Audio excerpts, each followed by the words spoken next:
Hello, everyone, and welcome to this week's episode of Think of It This Way, Studio Seven's podcast on the topic of learning and any topic whatsoever, any subject. And when I say any, I really mean any. This week, we talk not only engineering and how it would relate to instructional design and the science of learning, but also to music. And to accompany me this week, I have the pleasure of welcoming my cousin, George Nicholas Kromidakis. George, how are you doing?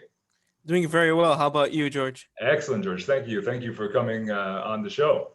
Thank you for having me today. Yeah, my pleasure. Now, I have to say from the get go, we were just doing a little bit of a prep meeting right before this, and I wanted him in the preview to come strumming in with the Bouzouki and everything. And unfortunately, we can't make that happen, at least not to the extent of our knowledge, because the Zoom sound settings will not allow for it to come off really well. So if you want to hear George play Bouzouki, I'll do a little. We'll do the plugs at the end, but you could watch it. You could catch him on Facebook. We'll talk about that at the end. Super talented, amazing. We'll talk about it shortly. But there you have it. So there'll be no lack of opportunity to see what we're going to be talking about. So that out of the way, George. As I do with every single podcast, because I like starting with the personal touch. I think it all comes down to one's personal life leading into one's career and profession and hobbies and whatever. Like I said in the prep meeting, I know a little bit. I know the broad strokes of how you got into playing Bouzouki. Let's start off with Bouzouki stuff. But I would be very interested to know the details. I don't think I ever got the granular details of how this all started off with you. So please let us know. All right. So Bouzouki obviously is something that I always loved and I will always continue until I grow up. And yeah, I love it very much. I mean, it kind of all started when I was younger, around the age of 4 or 5. My grandfather, George, who was living then, he wanted me and my brother to learn how to play the Bouzouki Right. because his kids, I guess, didn't want to learn. So why not bring it to the grandchildren, you know? Oh, I never knew he tried to pass it off to them. Oh, there you go. There's a detail. It's possible. I'm not too sure, but Okay. but it's possible. Okay. And he also played guitar, my grandfather, so he Yeah. decided why not pass it to the grandchildren. So I started picking up the Bouzouki, playing a couple of strings here and there. He knows how to play, but he wasn't really a teacher himself. So he took us to a friend who teaches how to play the instrument, Yeah. and he had taken us at the age of around 5. So 5 when my brother was 5, and then when I turned 5, I started learning from that teacher. He was great. I started learning the basics of notes at the age of 5 and 6. And then really after a year after I started learning the actual notes itself is when I started strumming and playing the instrument. So from then it was just weekly lessons with that teacher and a bunch of hard work and dedication to make it happen. And to this day, 17 years I've been playing the instruments and I love it. Awesome. Now I wanted to know. Yeah, I mean, I remember your grandfather. He is, as you know, the passionate, iconic Greek. Like anyone watching Zorba the Greek, he's at that level. He's a living embodiment. Like my hats off to him. And I wish, I even work on to this day trying to live life to that level of the passion. So you come for a very awesome line. So that said, I always wondered. So yes, your grandfather brought it to you. Was it instant passion? Was it like the genetics just kicked in right away, or was it ever like an obligation and then all right, I'll try this, and then you fell in love with it, or it's like fire right there, like the first second? I think it was more of an instinct and in the genes. I don't know. I just as soon as he told me like, "Do you want to learn how to play?" Like, I instantly wanted to learn. Like, this is something that's part of our family, part of our DNA. I didn't doubt it 1 second. I wanted to learn right away and get the show on the road. Awesome, awesome. Okay, so the learning curve, because I get all geeky. It's part of my career, learning an instructional designer. Um, how long did it take you to reach a pretty proficient level with those weekly lessons and everything? To go from like to like to newbie awful to like not bad to like wow, already impressive. Mhm. So that also depends on the person. Yeah, How I fast they imagine. Yeah. learn. But I would say so. The first year, I strictly learned how to read notes and how to, read music tabs and stuff like that. Okay. And after the first year is when I actually started learning the basics of how to do the basic notes on the Bouzouki itself. And then within maybe like 2 3 years after that, I was able to learn a couple of basic songs. Oh wow, 2 3 years. It takes that long. Okay. Yeah, it took me a while, and then Then after a couple years after, I started learning many different songs from newer to classic Greek songs. Hmm. And then I would say like it's been like in my last 5 years is where I've hit like I think my prime, like Yeah, I've oh yeah, and we'll get to that. Yeah, it's that's coming up. It's very impressive what I've seen you do. So, and um, and is it out of curiosity? Is it comparable if we were to benchmark it, if we use an engineering term, to like someone playing a four-string guitar, or whatever? Is it the same length, or is there a complexity to Bouzouki that you have to appreciate and like spend even more time on? well, I think it's quite different to a guitar because so a guitar is single string, but the Okay. Bouzouki has double strings on every Oh, okay. I didn't even know that. Okay. yeah. And Bouzouki, you can either get it in a three double string format or a four double string format. Okay. But the more common today, when Bouzouki was first invented, I mean, it was a three double string format. But now it's evolved today. Like most people today, when they play Bouzouki, they play four double strings, Hmm. and Wow. that's what I play myself, the four double string. Okay. So eight total. In those lessons, were they private, or were you ever taught in a group? Uh, How did that work? they were private. It was Okay. by one of my grandfather's friends. Me and Yeah. my brother would go every Saturday morning Yeah. in Park X. There, he was somewhere in Park X, Montreal, Yeah. and yeah, we'd go there every Saturday morning. Sadly, that teacher had passed away Right. years ago, but after that, we ended up going to another teacher who also teaches the Bouzouki privately. Do you, at this point, do you feel you still need to get taught to sharpen your skills, or you're like, have you become pretty independent and proficient right now? Right now, I think I'm pretty independent because a lot of the times now I'm able to learn the song by my own, by Yeah. myself, with my brother. But obviously, there's always things to improve upon. No one's perfect. So Yeah. here and there, maybe once every couple of months, I'll go back for a lesson to learn something new that I don't know yet. Okay, so the field, you would say the field still evolves, like there's still a pioneering aspect and innovation aspect in music. Oh yeah, definitely. I mean, there's Okay. always something learned to new in music, and yeah, it's cool to try new things. Okay, that's good. That's good. I thought, there we go. I had a preconceived notion. It's like, okay, you learn the piano, you learn the piano, end of story. Or you learn the guitar or the bassoon, whatever. Like what else is there to do? But maybe the way they're crafted, maybe like you're saying, double string, three double string, four double string. There's always something, a new nuance. Good. So now I was asking whether they were private because I'm always curious to poke around on Mhm. what distinguishes success from failure, for lack of a more soothing, eloquent term. And if you had friends or just people of that tried it and like dropped it, and what made them drop it and what made you stick with it, other than, I think the family lineage and your grandfather's passion played a tremendous part. But aside from that, if you were to just think about it technically, what would make someone like you persistent? Yeah, I got it. Someone just like just give up on it, given that it takes so long and everything. What makes the difference if you can draw from your experience of you versus other people? The difference is you really have to, like in this case, really have to love what you're doing. You have to Yeah, love the music. yeah. I mean, like if you love it, it won't want to make you give up in this certain sense. Okay. And having my grandfather at that time by my side, encouraging me to play more and learning more, that really didn't want to make me give up and wanted me to continue learning. Oh yeah, yeah. Okay. I mean, not surprising. Because in my field you have 101 technical tricks and procedures, but I insist on trying to find the passion there somewhere, if time allows. If nothing else, then just like a little bit of a speech at the beginning of why is this important, what's in it for you as the learner, and so forth. So yeah, it doesn't surprise me that you go back to the passion. No matter what the technical details someone has to go through, in the end, it has to come from the heart, I think, if it's going to be successful.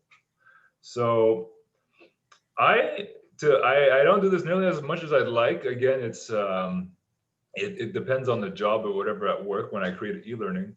But I remember as I was doing my master's in educational technology, I went part of a project. I went to an elementary school, and I always noticed how easy people, kids, anyone, picks up songs. Like, it's so hard to memorize a poem or whatever at school, but you put a song on the radio, people could suck it in like a vacuum cleaner. So, as an experiment, I basically you took advantage of a song and then rearranged, like took out, hollowed out the lyrics and put in like codes to help people or help kids memorize the different pieces of the heart. So basically, I took Rihanna's SOS, SOS, please someone help me, and it's very choppy. Dun, dun, dun, dun, dun, dun, dun. It's like very, I think it's like 4x4, very traditional there, and I replaced the lyrics by syllables that represented like I don't know LV, left ventricle, right ventricle, whatever. And I'm like, man, if I have more time, more creativity, more openness with the clients, I could really catch on and do this more often in my job. And it leads me to wonder, that, and in addition to me just like playing brain music, so to speak, when I study, have you used the power of music to study, like not just study, of course, music itself, but study in your engineering career as well, let's say? Like, do you find it, is it a weapon, or does it get in the way, or what's your relationship what's your relationship to it when it comes to studying? Oh yeah, I mean, music for me, even with studying, helps a lot. Like Yeah. sometimes, like I'll study and I'll have my headphones and I'll listen to music, but more like I think more calm music, Yeah. study type of music. Like I'll look up on YouTube like study calm music, and it'll help Yeah. me focus. Not all the time I like studying with music. When I really have to focus, like I'll take out the music because it will distract me at times, but Yeah. a good chunk of time I like having my music because it's very relaxing, it's soothing, and it helps you with the focus. And yeah, it helps you motivate you. And I have lots of friends also who study with music, and even taking a break here and there and just pulling out my Bouzouki and just jamming a bit, Yeah. between study sessions, it helps me relax my Oh yeah. mind, Oh yeah. refresh my memory. And yeah. Well, it's like they call it's like the Pomodoro technique. You people study for a 25-minute stretch, then they take a break. So then just to refresh the mind, and that'd be a perfectly good way to refresh the mind. Yeah, and if you ever want to investigate it, there's like a channel called Brain.fm, which is just brain music of all different types, and it's instrumental, and it just helps you get into a zone. So sometimes I use that, and sometimes if I need less brain intensive work, more something more repetitive, it's like copy pasting a bunch of things, and I put on the club music or whatever because I don't need my brain as much. So it's a strong part of my study career, if you will. So. Um, okay, if we move right along, like going back to your musical feats and you hitting your stride and your peak in the past 5 years, it is expected for you to play like the Greek classics or the Zorba, the this, or that. But I was just like scrolling through your page, and it is beyond that. You're just like all over the place, which is cool because I like this podcast to be all over the place. So I just picked up. I remember you playing with Michael Jackson, Phil Collins, Leonard Cohen, the "Time to Say Goodbye" there, that opera thing. So that I'm curious. I don't even know. Like when you pick those up, do you look up sheet music, or you're so advanced that you start picking it up by ear, like and then you got it within half an hour or something. I don't know.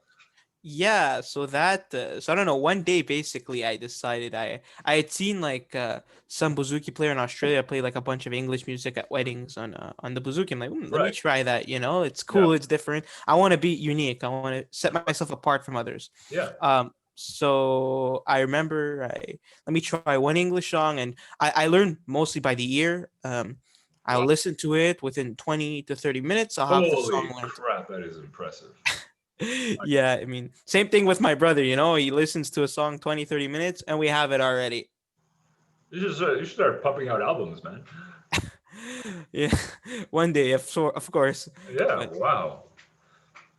And but like, with what frequency do you do it? Like, those, because I was just scrolling quickly. Do you make it a point to learn like one, foreign song a week and put it on your page you know, to get your talents out there, or just like uh, whenever you feel like it, like depending on what the engineering career allows and everything. yeah, it's more like whenever I can and feel like Yeah. it, Yeah. because it's hard. Like with school, like I'm constantly studying, doing projects, and whenever, as soon as I get a chance, let's say someone requests me a song to play, I'll learn it, I'll record it, because it takes a lot of time also to record, edit a video. Yeah. So yeah, and I like posting it on social media, obviously, also. So Very good. All right.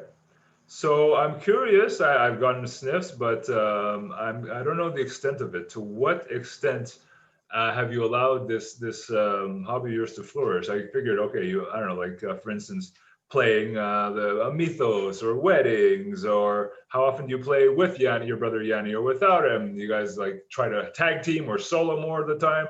How much of an online presence? How much reception have you gotten from it? Like, to what degree have you let this grow and expand and become your alter ego of George Bouzouki, so to speak? I love that because I do say I have an alter ego called George Bouzouki.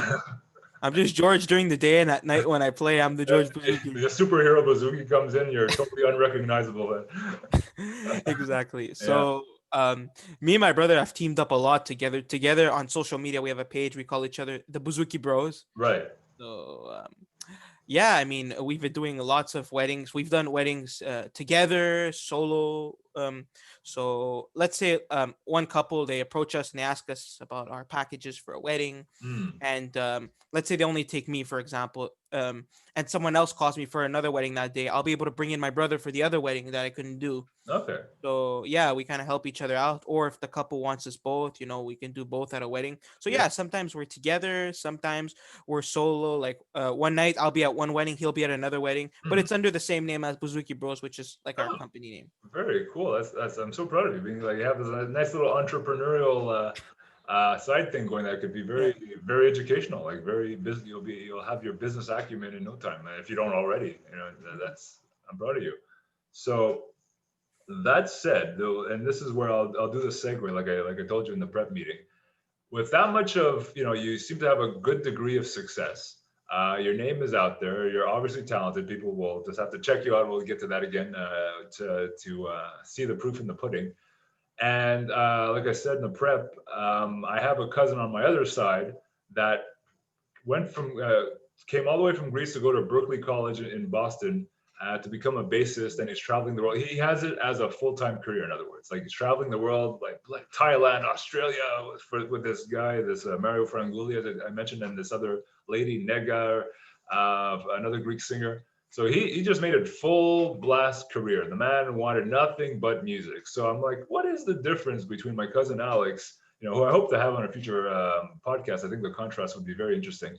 And yourself, what made you say, this is great, I'm in love with it, my grandfather's passion runs through my bones and my blood, but no, I think, I'm just going to keep it, poop, in a little compartment and pursue engineering. So for that, I would say I was always, I as a kid, I always liked school. I have that little geeky side of myself also. Runs in the family, trust me. So I always wanted to like go to school, make the family proud, get a degree, and since a little boy, I always loved doing math. I Mm, was in love with math, and it's when I went to high school, I loved physics, not as much chemistry, but more physics. And I thought, yeah. okay, wow, like this is the coolest thing. I love doing math and physics. Why not go into engineering? And reasons why is because I know later on I can do both engineering and music. As I always tell myself, I'll be an engineer one day by day and a private Mm, musician by night. So yeah, I mean, I love engineering. Also, school is really important to me, and obviously, I love my music passion. But I think that's something because I mostly play at weddings and stuff like that. So that's like an extra thing I could always do aside a hobby, which I can make out of it the most. yeah. Okay. So you was clear in your mind, like this too was like a dueling passion, if you will, and you just decided to make it more of a full-time thing and still feed the Bouzouki as a part-time thing. So, all right, more power to you. That's amazing. So your title in the ISSE, the Concordia's Institute of Industrial Systems Engineers, is Academics Director, which again speaks to the family love affair with school and academics. I mean, just this. I'm not sure if you know, but we have like 5, 6 cousins and aunts that have done all these like from these studio, all these language schools and whatever over in Greece. So again, not surprising. But what exactly? I love the title, but I want to know more about what exactly it is you do as an academics director.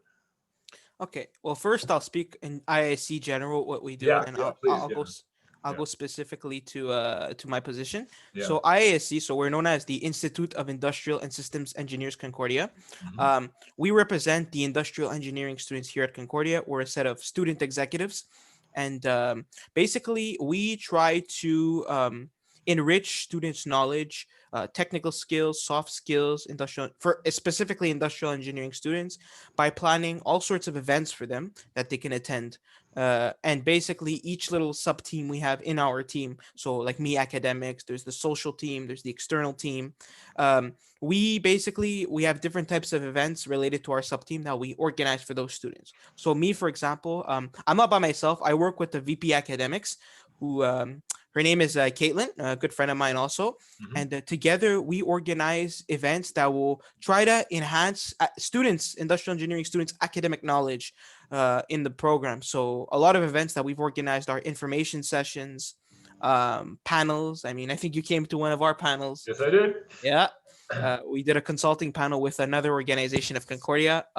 So panels, information sessions. We do for some courses, we do crash courses at the end of the semester.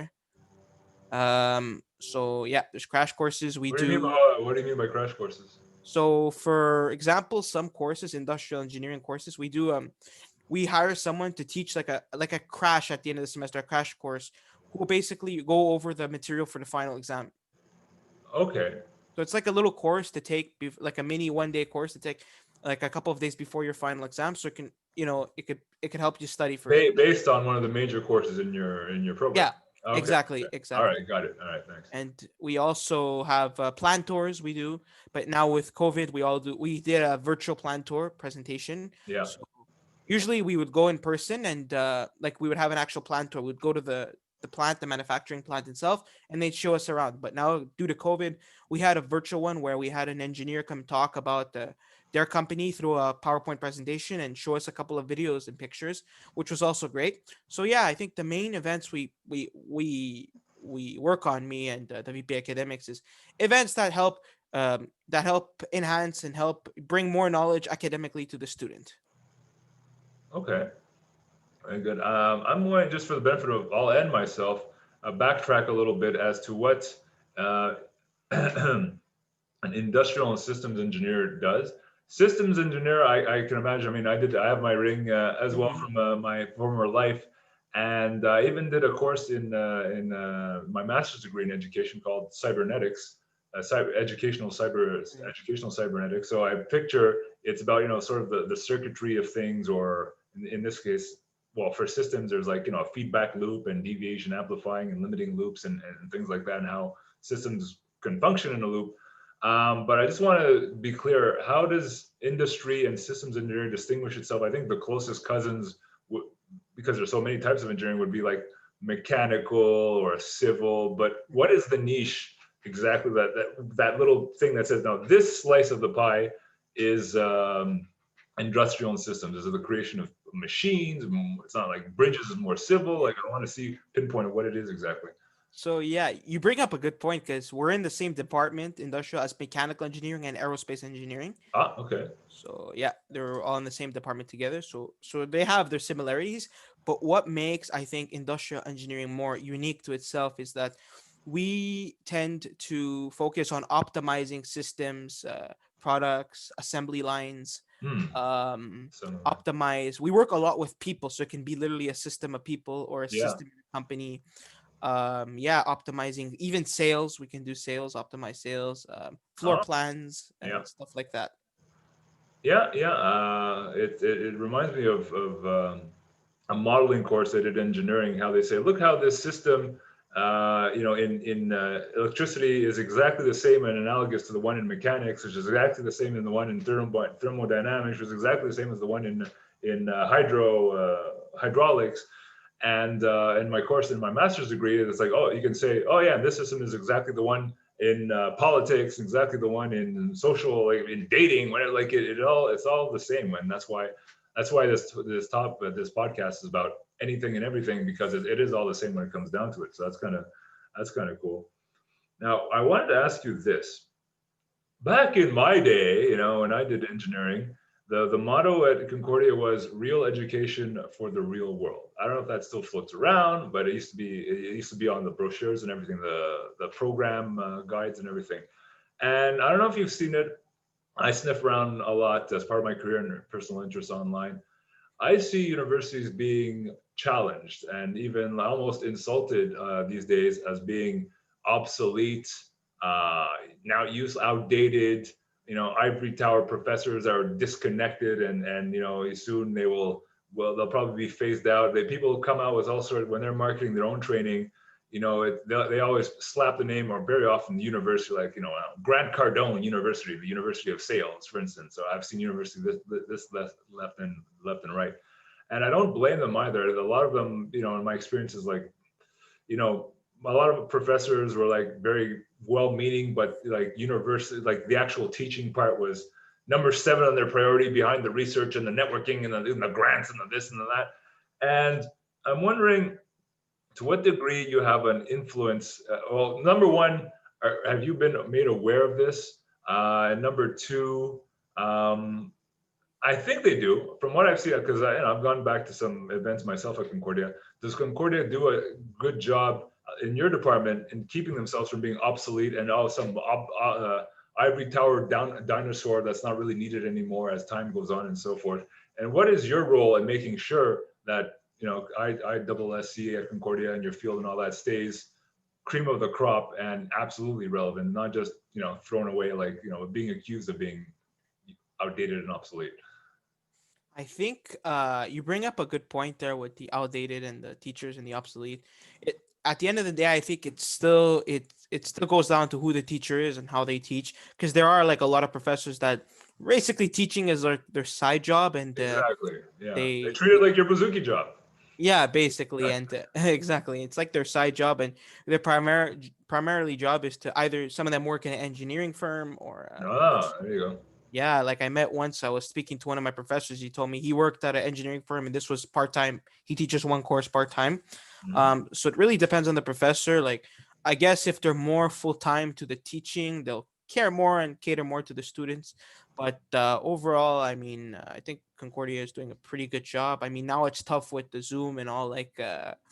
all the COVID going on. We've turned into Zoom University Yeah. within the past year. And so yeah, and even IASC, the double IASC I'm part of, we're doing a really great job this year with our events. Even though they're virtual, I mean, we're still on track. We have many events. We're getting good appraisal from all our teachers, from other organizations too that told us we're doing a fantastic job. We're really hardworking set of individuals part of this team, and yeah, we're doing a really good job. And we're known for being one of the best engineering associations at Concordia so far. So That's awesome. yeah. Yeah, totally unrelated, but did you ever have a chance to go to the engineering game? No, I've never had a chance. I know what they are, but I've heard I it's really yeah, fun. I saved that for my last year. I'm like, what the heck, it's like a way to send off my Concordia stay, and I reckon a little too Animal House for my regular taste, but the camaraderie, the stuff, the partying is kind of fun. So if we ever come back to normal, you get the opportunity to go for it. There'll be good times. Hmm. But okay, go ahead. But you mentioned yeah, having good rapport with the professors, with other organizations, and so forth. If I come back and really insist on the real education for the real world, one thing I would imagine ideally would be for you to have strong bonds with actual industrial systems engineering centered firms. And one thing I'd say is, like, ideally you'd act like as a liaison to them, and say, hey guys, this is, like, for instance, this is what we're up to with our programs, our curriculum. What would you recommend? Like, does this match what you want your new employees to have as a skill set? If not, what would you want us to add to the curriculum? What would you want us to take away because it's obsolete?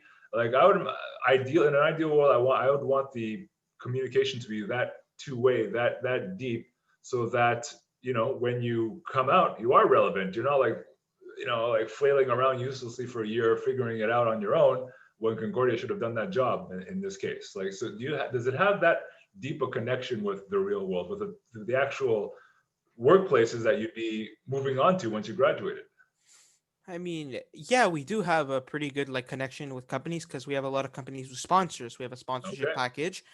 However, I would say the curriculum editing and stuff like that, that's more up to the school Yeah. to speak with the government and the order of Oh, it has to go engineers. through the government as well. Okay. Well, more I think the order of engineers, but to see if it approves, and it's a standard industrial engineering program. Yeah. But for the actual, yeah, if actual events, we always speak to different companies because most companies that do our event are sponsors from us, so they always like coming to us and learning also, and yeah, it's a fun experience. Okay, well, if not, like, okay, I didn't realize, of course, there's a bureaucracy involved, which would make this a lot heavier and more lumbering, but at least on the down low, would you have like the firm say, hey, look, George, this is great. All right. Hey, what are you up to? Oh, we're studying, systems engineering. Oh, have you mentioned, oh, we have a new, I don't know, propeller for something and using this technology, hydraulic, whatever. Do you cover that? No, we don't. Why don't you ask your professor to cover that? Like at least, if not on the syllabus, at least, talk 10 minutes about this, 15 minutes about that in the hopes and assuming that your profs actually are up to date on this kind of stuff, since some of them work in firms themselves. Can you at least slip in some relevant, like part of we have two biblical terms in instructional design: context and relevance. Make people set up an environment where people people can relate to make the learning like familiar to them, cozy, even if it's new, and make it relevant. So what's in it for me?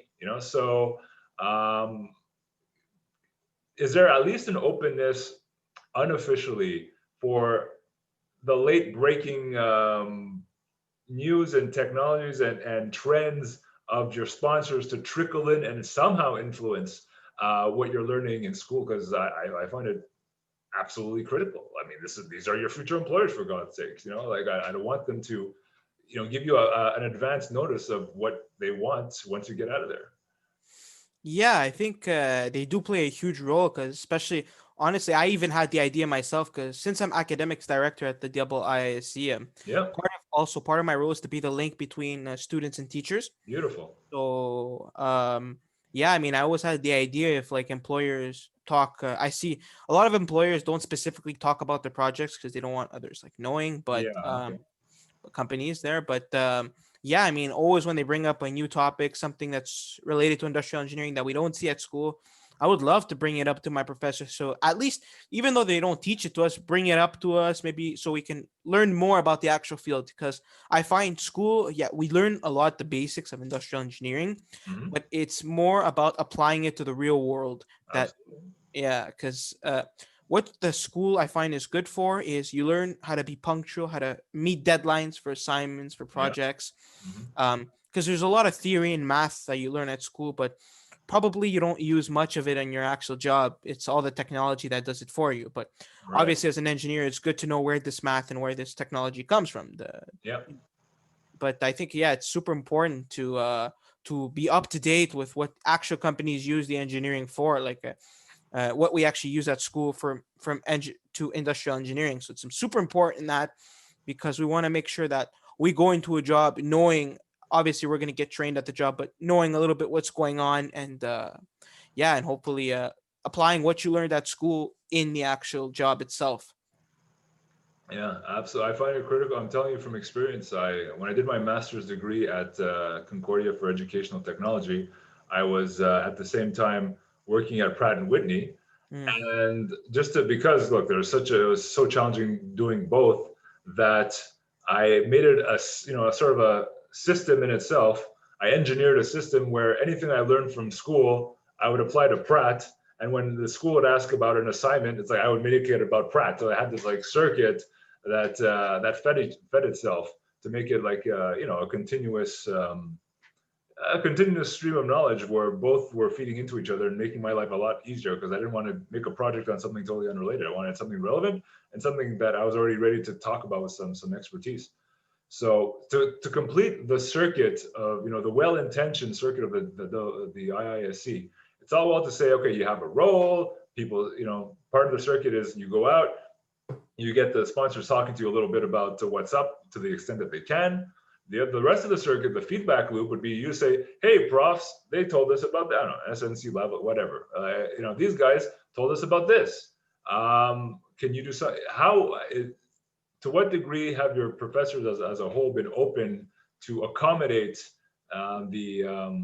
this feedback to say, oh, okay, yeah, I could talk 5 minutes about this, eh, because you have the title, that's great, but it takes a circuit to be complete for the results to show up, right? So are they doing their part? Um, this isn't something I've actually tried doing yet. Going to a professor and being, okay, can you speak about this topic? I learned Okay. that from that Yeah. company, so I don't know how that would work, but I'm sure, like, I think it would be a great idea if they even like send us like a 5-10 minute video they find on YouTube about like something new, like something related to industrial engineering that you do on the actual job, so it can increase the students' knowledge on the workforce, not only the school knowledge. Yeah. So All right. Cool. yeah.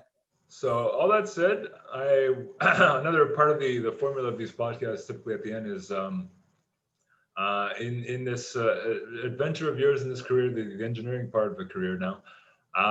What remains a big challenge? And I ask this because I think, oh, maybe something that I've lived through I can give you advice from how I've dealt with something similar in my field, and maybe I could help you. And then if I think of a challenge of mine, how you guys have dealt with it. Like for instance, maybe mine. Actually, you go first.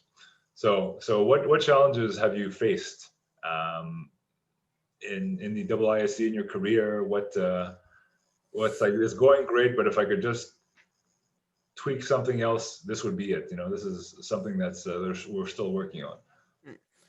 With IISc, I think it's going pretty well. Yeah. Obviously, there's always like when you plan an event, there's always stuff to improve on. Yeah. So in general, I think with engineering, IISc, and music, the key thing and that always has to be improved is time management. Okay. Like managing your time properly. Plus, I also have a part-time job, so Yeah. I think the key thing is time management, knowing, setting yourself a schedule, setting yourself some goals for the week, what you're going to accomplish is super important. So, like, nothing shouldn't be too difficult if you manage your time properly. That's the most important thing in university. Never leaving stuff last minute Hmm. assignments. Me, as soon as I get an assignment or project, I start working on it in the day of I get it because I don't want to leave it last minute. Good. Good. Yeah, I'm like that. And even studying, never leave the studying to the day before the exam. Always start at least a week and a half, 2 weeks before to make sure the result is good at the end. Yeah. So I think the challenge sometimes is time management, especially towards the end of semester when things start getting crammed up. For example, now like I have finals coming up, and it's super important to be to manage the time properly to what I'm going to study every day. And I think that's a big challenge, the time management. Also, another challenge that I faced is probably it's very common to a lot of people is procrastination, meaning like you're studying or at the same time you're on your phone, you're streaming on social media, you're looking at this that there's always that procrastination that you always do here and there. So the goal is to try to minimize that when you're studying to make your studying more efficient.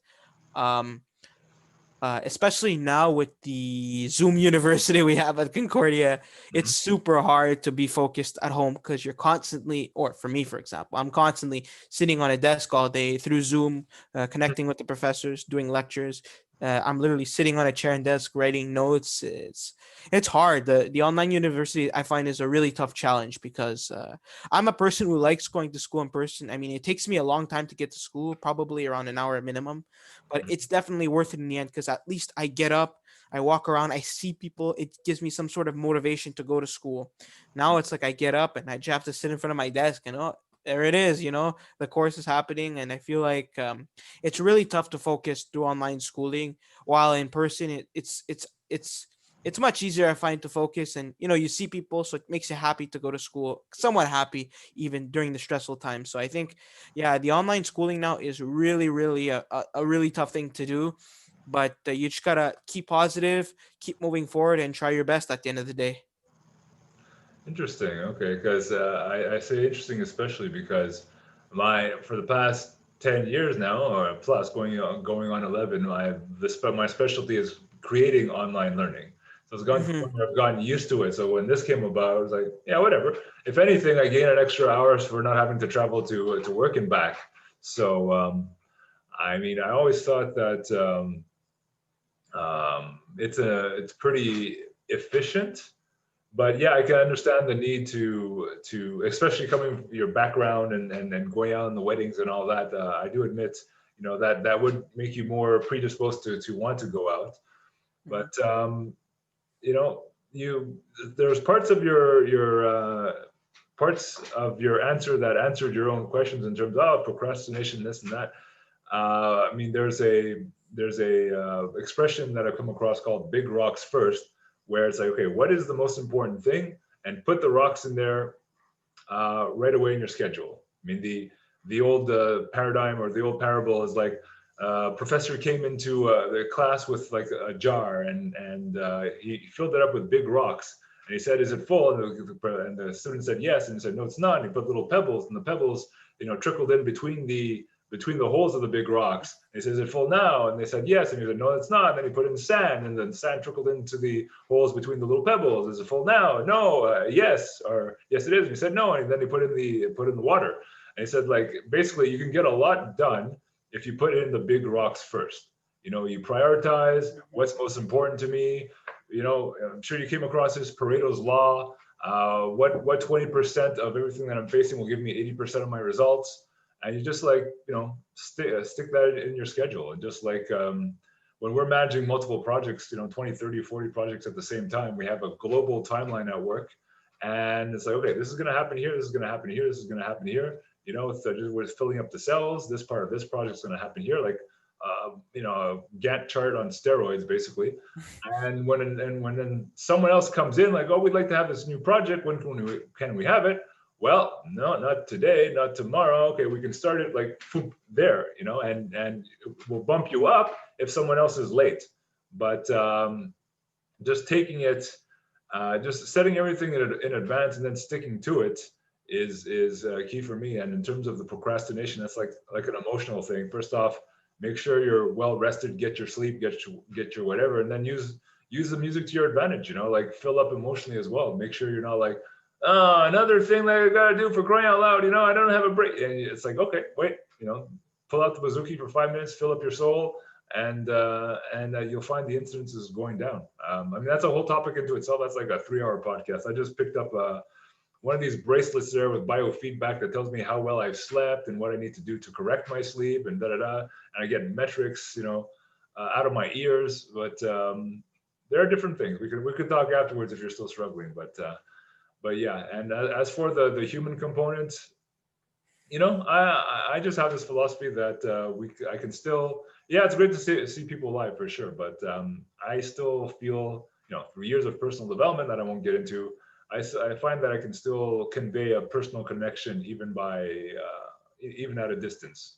It's just a matter of getting used to it. Hopefully, it's not something to accept from now on, but I can just project myself being as enjoying people's company as much and so forth. So I don't know, just like sort of remove the belief that it has to be live for me to enjoy it. Just you'll get used to it. Yeah, I know. Anyway, so yeah, so that's about it, George. We're just about done, but I do not want to leave without giving you the opportunity to promote both sides of your alter egos. Where can people find out more about the IISC? Where can people thrill and marvel at you playing the Bouzouki for songs of all kinds? Go at it, promote away. All right. So if you guys want to listen to more of the music me and my brother play, make sure to follow on Instagram, Bouzouki Bros. And if you want to hear more singles done by me, I do covers of songs. You could go at George Bouzouki on Instagram and Facebook. And for the double IISC, the IISC, you can look at our website. We have a website called iiscconcordia.com. There you can see a lot of information and pictures of our events that we've done in the past years. Make sure to check it out because it's cool. We don't only do events centered around industrial engineering, we do also about engineering as a whole. So it's cool. You can check us out there. We also have a Facebook and Instagram page and LinkedIn also under IISC Concordia chapter. I think it's a great place if you guys are engineering students to check it out, and you'll learn a bunch about our team and about the events that we do about ourselves. Awesome. Thank you, George. I'll take a moment to promote myself or promote this channel. So as you see, this is a welcome, come one, come all podcast about anything and any topic, because every topic has a learning component. So if you want to be a future guest, just let me know. Leave comments or get in touch. You can find this these podcasts on YouTube. They're linked through the Studio 7 Communications Facebook website, as Facebook page on Facebook, duh. And that's it. Otherwise, to support, leave your likes and your comments and your subscribes and all that stuff. I'm still learning as we go along for all the techie stuff and things I could add, but one step at a time. I think the essential of connecting with people about learning in any of all domains is what's most important to me. So that's it. Thank you, George, for coming. This was a true pleasure. Thank you for having me today, George. I really enjoyed being a part of your podcast. Yeah, no, it was a blast, and look forward to shooting the breeze with you at the next family reunion. Whoever's having a baby next or getting married next, it doesn't take a while. It doesn't take long with our family, Every couple of months, some baby's getting dumped or something, But anyway, so that's it, folks. Thank you very much for watching as well. Thank you to the audience, and we'll see you next time. Take care.